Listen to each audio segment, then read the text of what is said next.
I've always been a skeptic when it comes to the supernatural. Ghost stories, urban legends, things that go bump in the night, I chalked it all up to overactive imaginations and the human tendency to see patterns where none exist.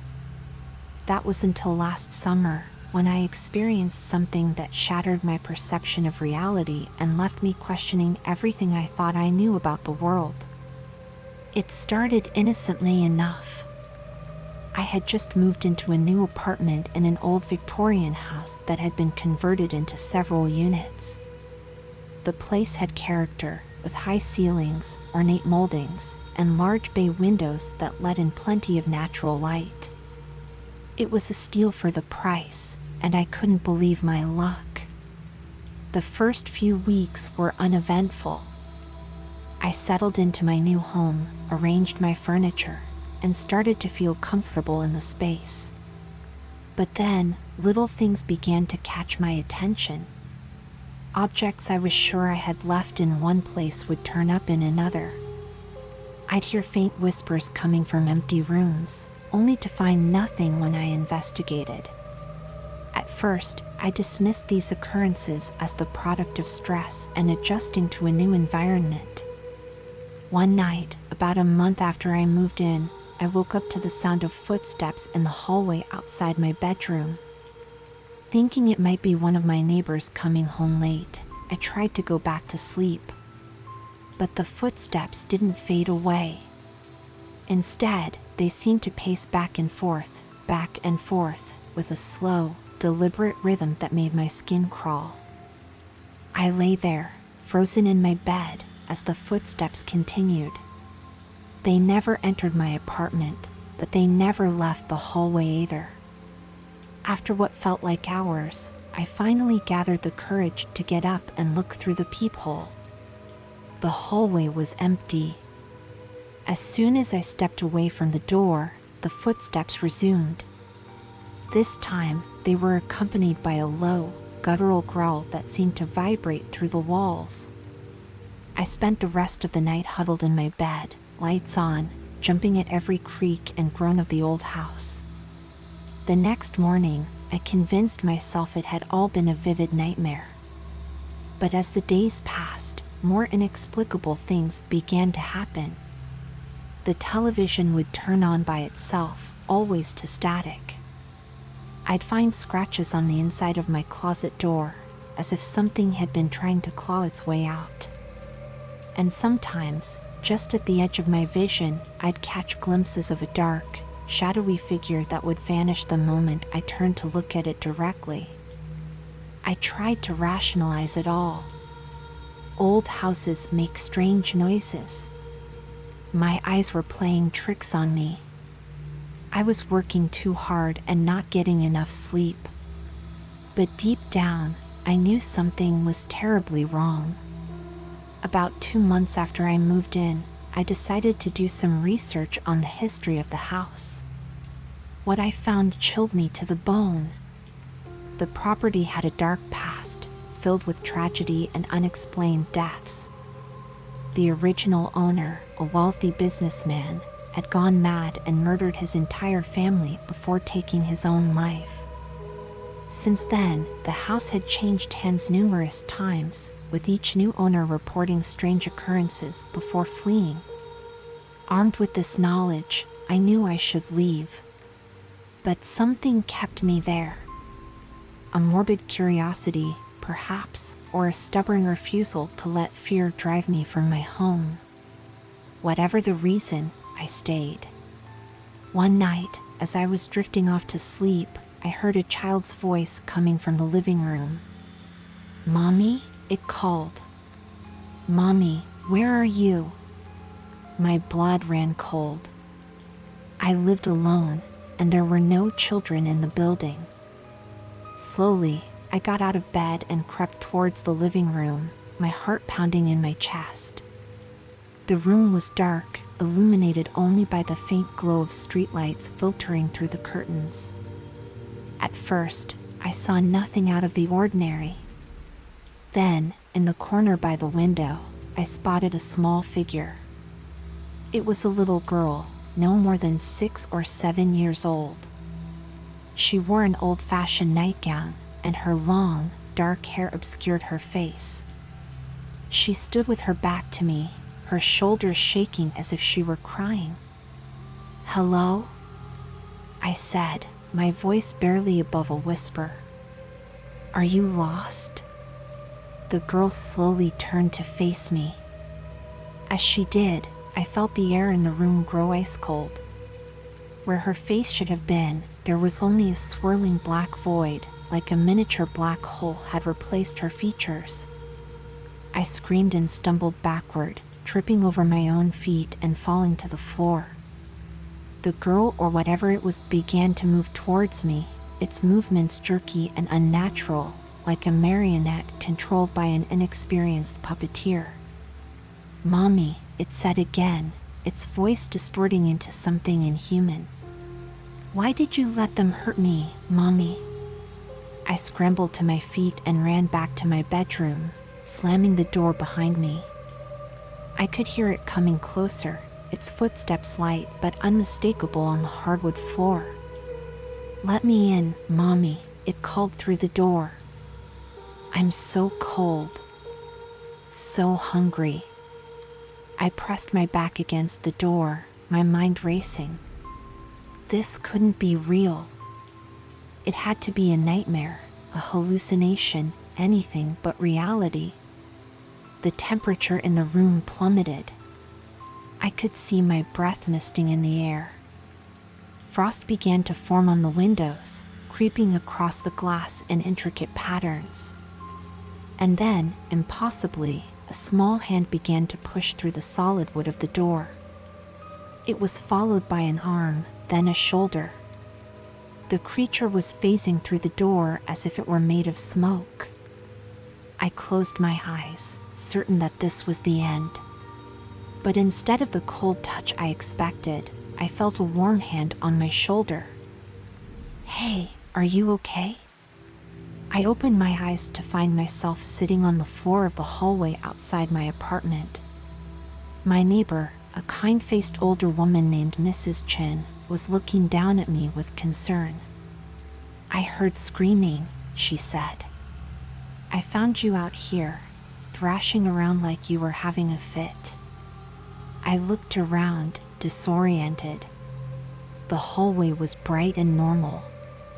There was no sign of the girl, no frost, no otherworldly chill in the air. I don't know what happened," I stammered. "I must have been sleepwalking." Mrs. Chin helped me to my feet. "You poor thing," she said. "You look like you've seen a ghost." As she spoke those words, I caught a glimpse of movement behind her. There, at the end of the hallway, stood the girl. She raised a finger to where her lips should have been, in a shushing motion. Then, she faded away like mist in the morning sun. "Maybe I have," I whispered.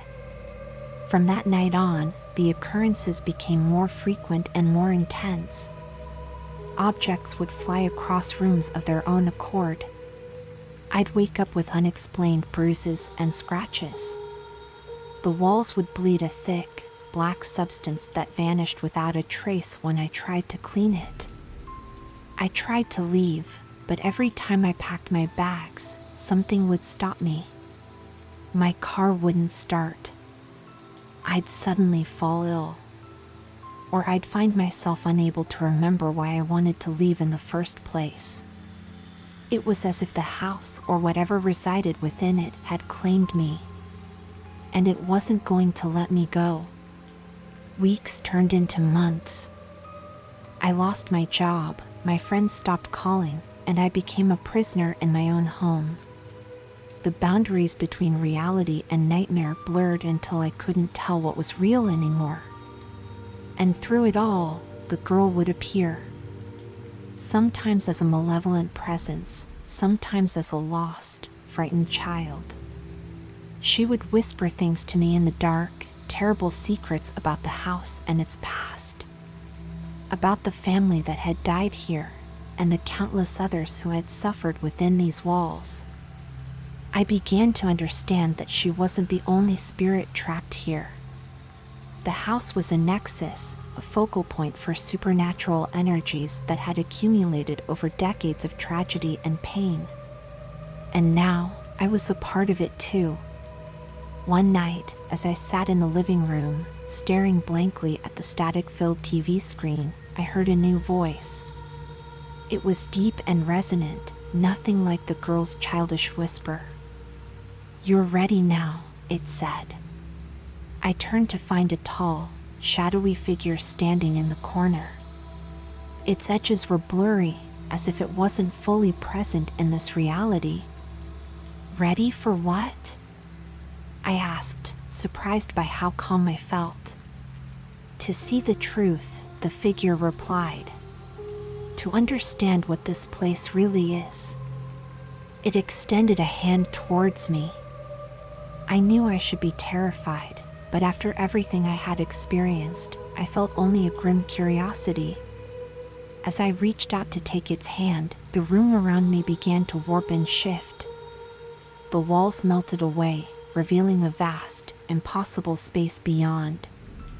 I saw other versions of the house, stacked on top of each other like a twisted M.C. Escher painting. In each one, I could see other people, other versions of myself, trapped in their own nightmares. "What is this?" I gasped. "The true nature of reality," the figure said. "This house exists in many dimensions, many timelines. It feeds on fear, on suffering. And you, my dear, have been chosen to become its new caretaker." I wanted to refuse, to run away, but I knew there was no escaping this. I had become as much a part of the house as the spirits that haunted it. As this realization washed over me, I felt something fundamental shift within my being. My perception expanded, and suddenly, I could see and hear everything happening in every version of the house across all dimensions. I saw myself, countless versions of myself, each trapped in their own unique horror. And I understood that my story was just one of many, an endless cycle of terror and revelation that had been playing out for eternity. The shadowy figure began to fade away, its purpose fulfilled. But before it disappeared completely, it left me with one final, chilling message: "Welcome home. Your work begins now." And so, I find myself here, writing this account of my experiences. I don't know if anyone will ever read these words, or if they'll simply become another story lost in the infinite layers of this reality. But if you do read this, if you've experienced something similar, or if you're considering moving into an old house with a suspiciously low rent, remember my tale. Because the true horror isn't in the ghosts or the supernatural phenomena. The true horror is in a realization that reality is far more vast and terrifying than we can possibly imagine. And sometimes, when we peer into the darkness, we become a part of it. As I sit here, watching the cursor blink on my screen, I can feel the house shifting around me. New stories are beginning, new nightmares unfolding. And I, the unwilling caretaker of this nexus of horror, must bear witness to them all. The girl appears beside me, her void face turning towards the computer screen. "Are you ready for the next chapter?" she asks, her voice a mixture of innocence and malevolence. I nod, my fingers hovering over the keyboard. "I'm ready," I reply, knowing that this is only the beginning of an eternal narrative of fear. And somewhere, in another dimension, another version of me is just moving into this house, unaware of the horrors that await. The cycle continues, endless and unbroken. The true nightmare, it turns out, is the one we're all living in. We just don't realize it until it's too late. As I sit here, the eternal caretaker of this nexus of horrors, I feel the weight of countless realities pressing down on me. The house shifts and groans around me, a living entity feeding on the fear and suffering of its inhabitants across dimensions. But little did I know, my role in this cosmic horror was about to evolve into something far more terrifying. Days, weeks, perhaps even years pass. Time loses all meaning in this place.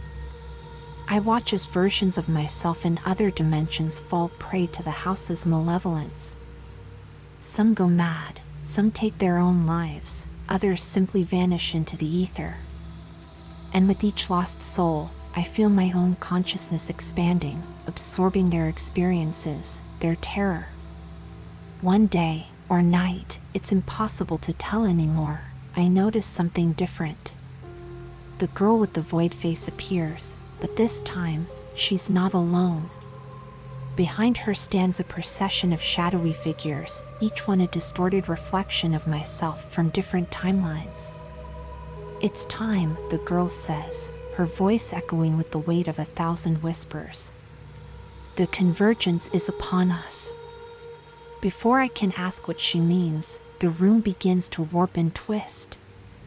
The walls peel away like old wallpaper, revealing a vast, cosmic expanse beyond. Stars and galaxies swirl in impossible patterns, and in the center of it all, I see the house, or rather, infinite versions of the house, all occupying the same space simultaneously. My consciousness is suddenly thrust into this maelstrom of realities. I experience 1,000 lives at once, each one a variation on my own story. In one, I'm a Victorian-era nobleman driven to madness by the house's whispers. In another, I'm a futuristic AI trapped in a virtual simulation of the cursed dwelling. The experiences flood my mind, threatening to drown my sense of self in an ocean of alternate identities. Just when I think I can't take anymore, everything stops. I find myself standing in a vast, circular room. The walls are lined with mirrors, each one showing a different version of myself. At the center of the room is an ancient, gnarled tree, its branches reaching towards a ceiling that seems to stretch into infinity. The girl with the void face stands beside the tree, but now I can see her true form. She's not a child at all, but an eldritch being of immense power, her form constantly shifting and changing, impossible to comprehend fully.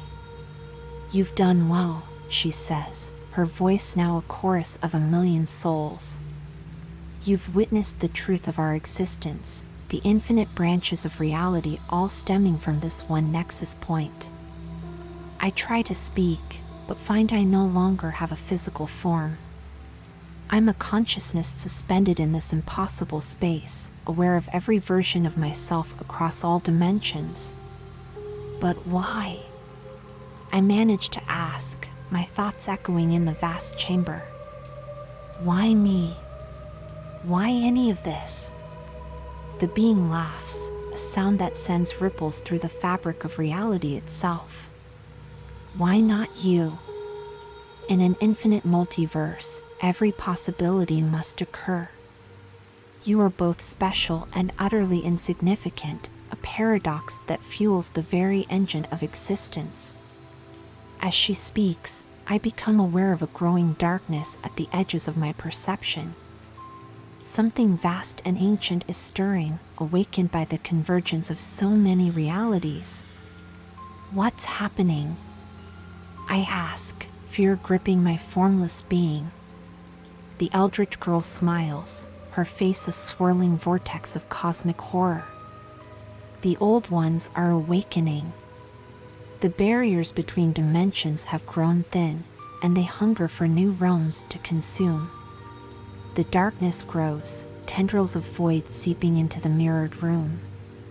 Each reflection of myself begins to distort and twist, their faces contorting in silent screams of agony.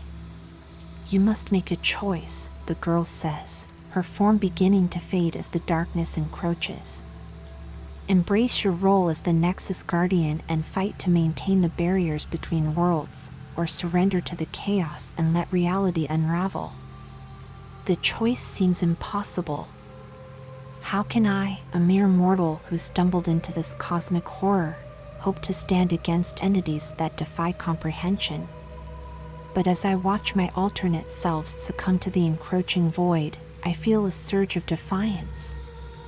I may be insignificant in the grand scheme of things, but I'm also the focal point of this convergence. Perhaps that gives me power I don't yet understand. I'll fight, I declare, my voice resonating with newfound strength. I'll protect the boundaries of reality. The moment the words leave my non-existent mouth, I feel a surge of energy coursing through my being. The mirrors around the room shatter, and I absorb the essence of every version of myself.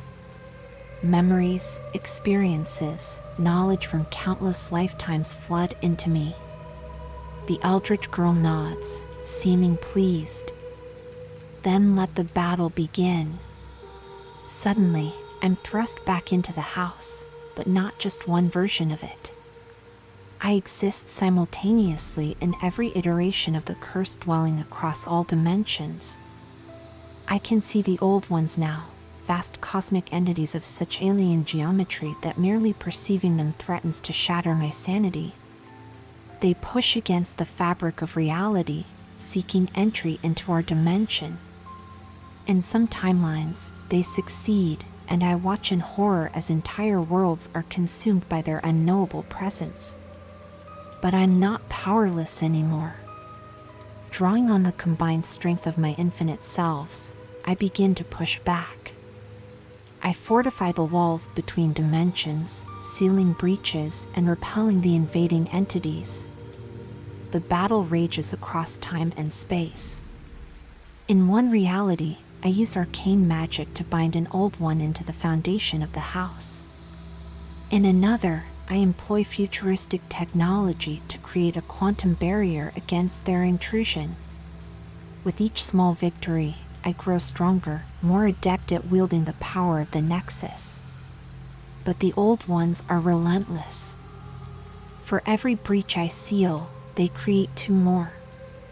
I watch helplessly as entire timelines are erased from existence, consumed by the encroaching void.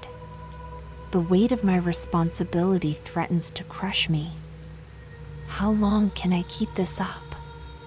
How many realities must I sacrifice to save the rest? Just when I think all hope is lost, I notice something. In every timeline, in every version of the house, there's a constant, the ancient tree I saw in the mirrored room.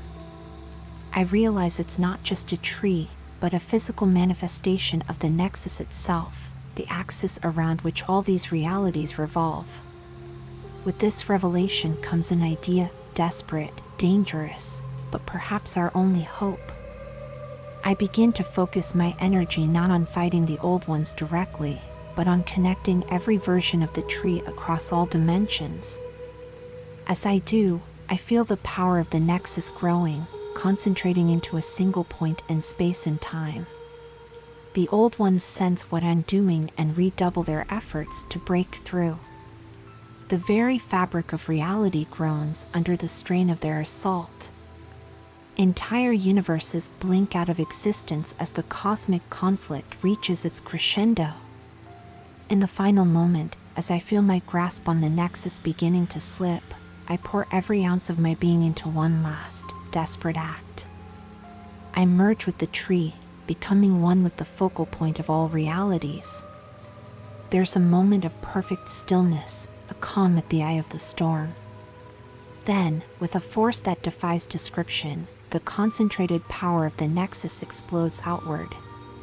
A shockwave of pure creation ripples across the multiverse, sealing breaches, repairing damaged realities, and pushing the old ones back into the void from whence they came. As the cosmic dust settles, I find myself once again in the original house where my journey began. But I'm fundamentally changed. I exist both as my original self and as the guardian of the Nexus, aware of every timeline, every possibility. The girl with the void face appears one last time, but now I see her true nature, a fragment of my own consciousness, created to guide me towards this moment. It's done, she says, her voice tinged with both sadness and pride. The boundaries are sealed, the old ones repelled. But the battle is never truly over. They will try again, as they always have, as they always will. I nod, understanding the weight of my new existence. And I'll be here to stop them, across every dimension, in every version of this house. The girl smiles, her form beginning to fade. Remember, in an infinite multiverse, there are infinite horrors, but also infinite wonders.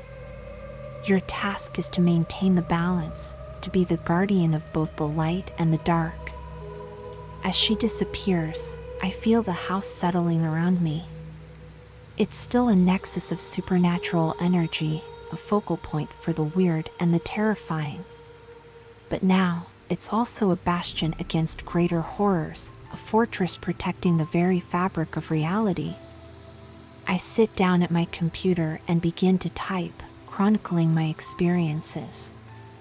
I know now that my story will find its way to other versions of myself across dimensions, serving as both a warning and a call to action.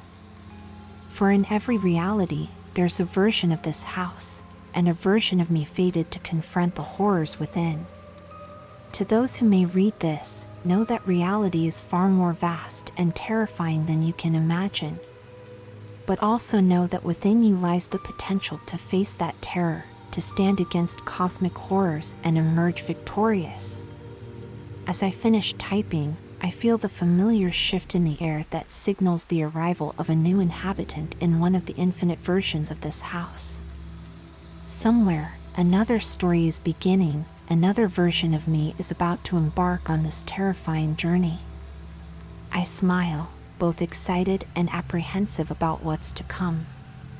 For I am now both the creator and guardian of this endless cycle of horror and wonder, tasked with maintaining the delicate balance of an infinite multiverse. The cursor blinks on my screen, waiting for the next word, the next story. And in the shadows of the house, something stirs, ready to test the boundaries once again. The eternal dance continues, for in the realm of true nightmares, there is no end, only new beginnings. As I lean back in my chair, contemplating the weight of my new role, I hear a faint whisper from the depths of the house. It's a voice I've never heard before, yet it feels intimately familiar. "Welcome to eternity," it says, its tone a mixture of amusement and ancient wisdom. "Your real work has only just begun." I stand up, ready to face whatever new horror or wonder awaits me in the infinite corridors of this cosmic nexus. For I am no longer just a victim of the house's malevolence, I am its master, its guardian, and its greatest mystery. And somewhere out there, in the vast expanse of the multiverse, someone is reading this story, feeling the first tendrils of cosmic dread creeping into their mind. To them, I say, sweet dreams, and welcome to the nightmare. It's always been waiting for you.